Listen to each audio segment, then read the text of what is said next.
Um, let's talk a minute about, I know that you can, as an individual consumer, you can get a copy of your credit report. I think it's yearly, correct?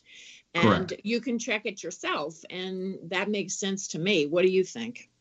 Yeah, absolutely. So the advice I give consumers and borrowers when we're doing seminars and just having that initial talk is I treat it personally when I do my taxes each year.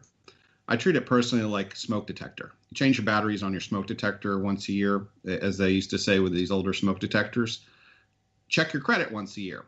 Now, you can get a monitoring service, and you can have access to that, and even your scores, which is great if you're if you really want to monitor it very, very closely.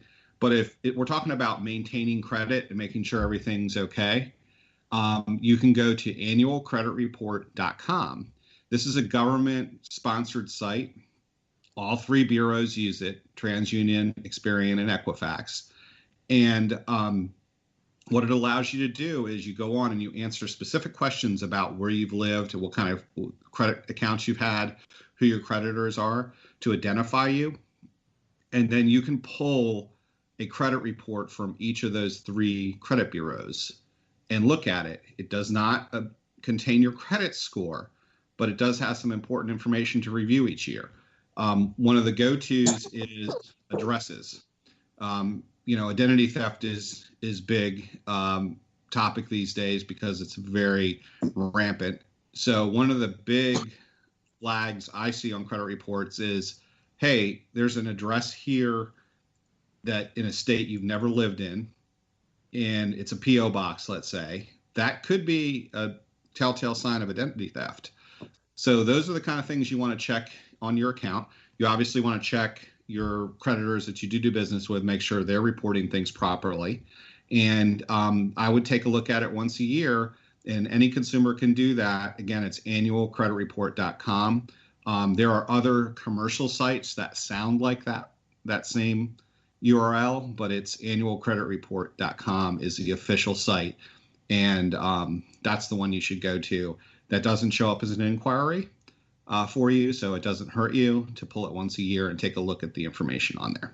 So let's say this is all good, but what if you find something that is incorrect, or you paid it, but they are saying, no, you didn't, or they just have wrong information?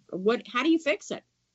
Right. So the best thing to do is go to that particular creditor, obtain a letter to fix that error, and then submit it to the three credit bureaus. And you can do this online by uploading these documents these days.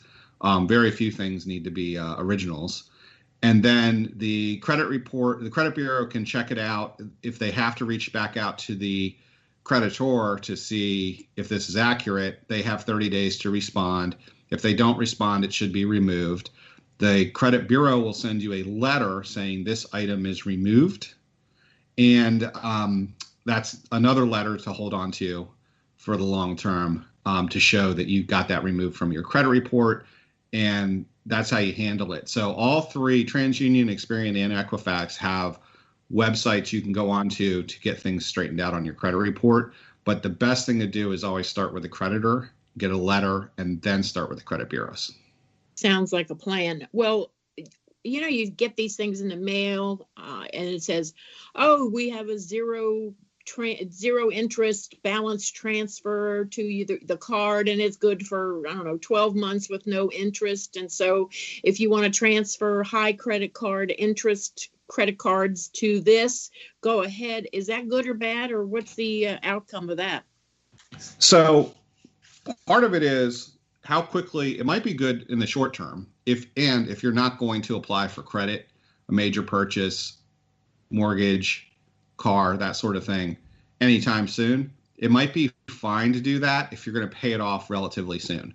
But back to that, the balance of a credit card versus how much you could owe. So in other words, let's say I have two credit cards. Those credit cards have a $2,000 balance on them each. Okay. And the high credit limit for those two credit cards is $5,000. So my ratio is in line.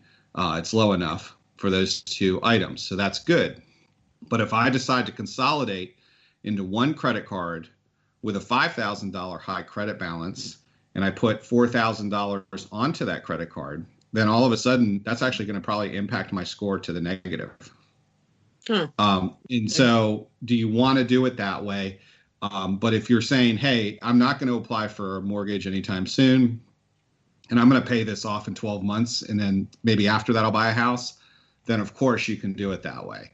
But you don't want to do it just before applying, drive your score down, and get a lower rate because you did that. Obviously, if it's zero balance and you can pay it off quickly, it makes sense. But you want to make sure you're taking the right steps.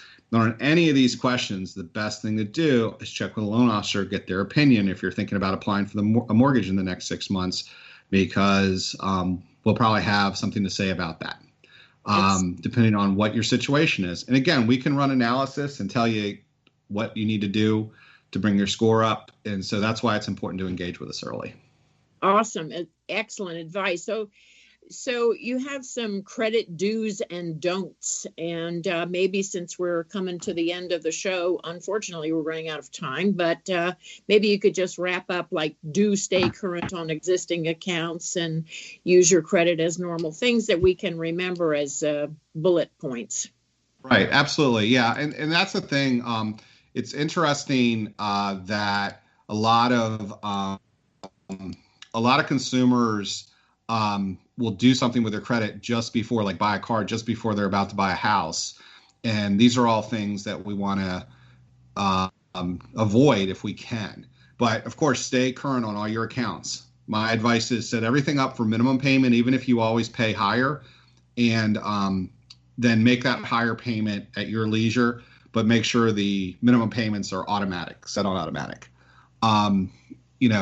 Continue to use your credit as you normally would. If you make some big changes like consolidating credit, that sort of thing, that could mess up your credit score. So again, that's one of the things we already discussed. Of course, don't max out your credit cards.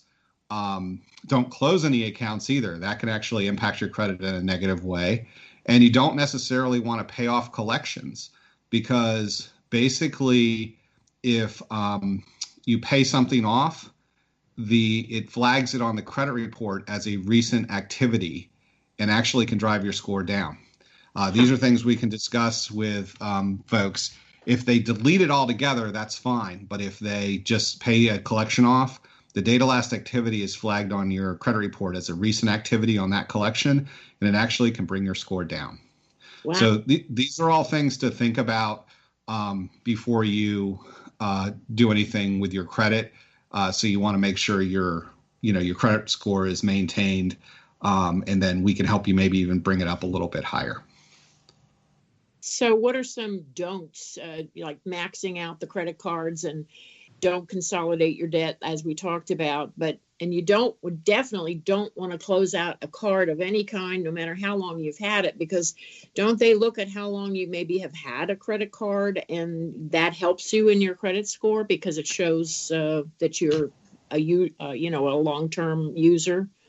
Yeah, the history on your credit report or credit cards, individual credit cards, does count. So if you have an old card and you just pay it off each month, keep that card. Don't necessarily go for the shiny, flashy credit card with airline miles or something like that, and close out your old account. The idea is to maintain a history.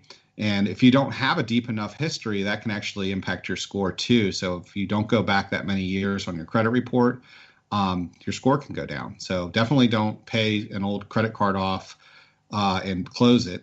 You want to keep it open. That sounds good. Well, this has all been actually awesome information. If you want to opt out, what is the opt-out prescreen.com to remove your name from pre-screened marketing lists? Talk about that for a minute. Right. So that's another government rule. You can opt out of getting pre-screened credit card offers. Now, removing your name from that, you might get something you actually wanted in the mail. So when you opt out of that stuff, it does reduce your junk mail. These days with the internet, there's enough information out there. One of the things that it does help also is if somebody was able to grab that bit of mail you got about the pre-approved credit card and apply in your name, it would stop an identity theft possibly. So it's one of those things you can definitely do. So if you don't do junk mail and you don't necessarily want the offers, it's optoutprescreen.com is the website you can go on, and you can opt out of certain marketing things. You can also go on to all three major credit bureaus and freeze your report. That way it's locked up. However, when you do that, that means a mortgage lender can't pull your credit report either and find out what your score is with your permission, of course. Freeze it? How do you unfreeze it if that's what you want to do? It seems scary to me to do that, but yeah, there's a code you can do, and then more. Now we have a way of unlocking a consumer's credit report since we're a trusted and licensed source with the credit bureaus. So it's not as bad as it used to be, but it can slow down the pre-approval process or the lending process if you do freeze it back up. My thought is unfreeze it, let the lender get in there and look at it. We also would need you to unfreeze it right before closing because we're required to run a quick refresh. It's not a full credit pull, but just to make sure nothing major has changed on your credit report just before closing. If you don't really have identity theft problems and aren't that concerned, you could probably leave it open during the mortgage process and you'd be fine because we're going to check the credit once again anyway to make sure everything's good on that end. That's all very good. Any last thoughts before we have to unfortunately sign off? I want people to know how they can reach you, but if you have any other words of wisdom, that would be great.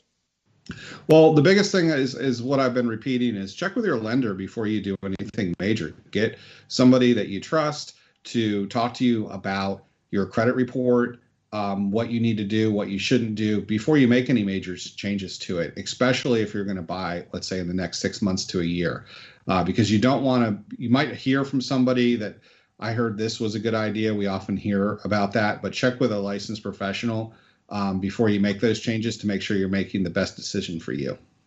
So it's not a bad thing to talk to several lenders about, well, here's what I've got for my income and my debt ratio and all that stuff, and see what each one says because they may have a different approach. Correct. Awesome. Well, Paul, you, as always, you are a whiz of a wisdom person, wise beyond belief.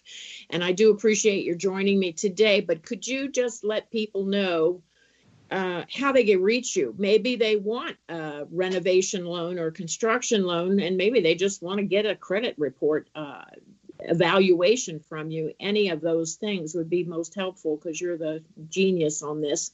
So let people know how they can reach you. Sure. So there's a couple different ways to reach me. You can call me at 703-926-5566. My office is in the DC metro area. Or you can email me at P as in Paul Denmon, DENMON at FHMTG.com. First Heritage Mortgage. Awesome. And again, thank you so much because this is going to get broadcast to quite a wide range of people. So the information you've provided has been awesome. And I do thank you for joining me today. Thanks, Debbie. Thanks.